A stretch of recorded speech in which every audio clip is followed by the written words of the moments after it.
or positive changes, it still becomes significantly stressful. Ang theme nga daw po ng graduation natin this year, Filipino youth for a stronger future of the new Philippines. Mas gusto ko siya sa Tagalog. Bagong Pilipinas. Bago, pwedeng new, pwedeng change. Meron daw pagbabago, may change. Now I ask, what do we do in times of conflict and change? Today you are graduating. What a perfect example of conflict and change. You'll now find a college, or maybe not find a college. Maybe some of you need to take care of some business first. That's still a change. Maybe some of you are already very excited to go to your dream university or take your dream college program. Maybe some are just terrified of the future, anxious, overthinking. Maybe some of you have to earn money and work before affording college.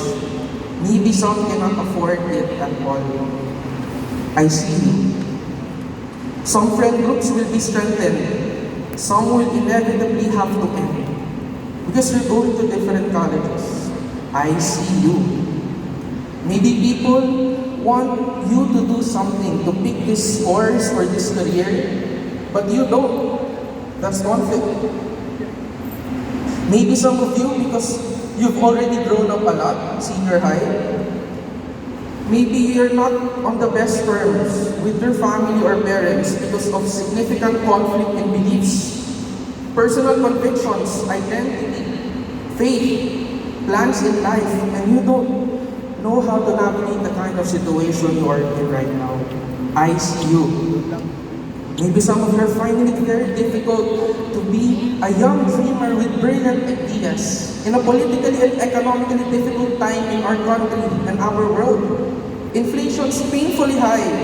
War and death is all over the map. Changes in our environment have made the past few months terrifyingly hot.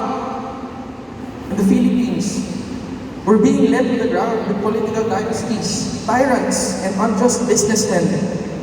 I know you know these things. Studies show that members of Gen Z are very socially aware. I also hear that they're very stressed out. I understand. Positive or negative, the world is changing. And now what? You're just at the beginning of your journey. Where? Just at the beginning of our journey. Your world is changing, graduates.